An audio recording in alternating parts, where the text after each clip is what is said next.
Dans une décision sans précédent, la commission de la CAF a pris des mesures fermes suite au match très controversé entre le Sénégal et la Côte d'Ivoire.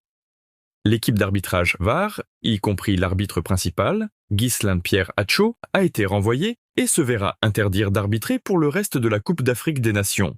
Cette sanction fait suite à plusieurs erreurs significatives durant le match, notamment le carton controversé attribué à Sadio Mané et 2 fautes majeures en défaveur du Sénégal. Le pénalty non accordé à Ismaïla Sarr et une position de hors-jeu non signalée d'un joueur ivoirien juste avant que le gardien sénégalais Edouard Mendy ne commette une faute menant à un pénalty. La récente rencontre entre le Sénégal et la Côte d'Ivoire restera gravée dans les annales du football africain. Non seulement pour son intensité, mais également pour les controverses d'arbitrage qui ont marqué le match. Face à la gravité de la situation, la CAF a pris des mesures drastiques.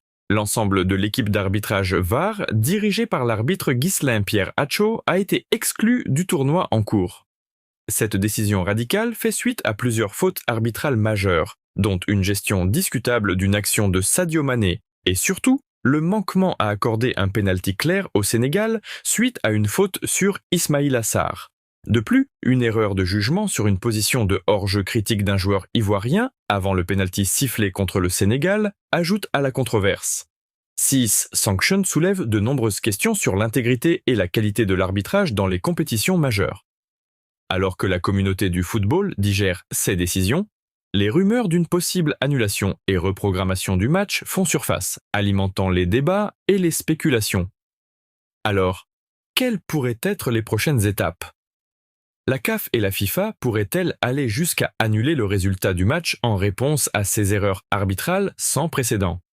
Seul le temps nous dira quelles répercussions ces événements auront sur le futur du football africain. Restez à l'écoute pour plus d'analyses et de mises à jour sur cette situation en évolution.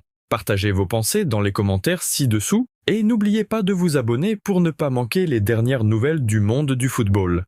Ensemble, explorons les implications de ces décisions et ce qu'elles signifient pour l'avenir du sport que nous aimons tant. L'arbitre qui a arbitré le match de la Côte d'Ivoire-Sénégal, il ne doit plus jamais arbitrer.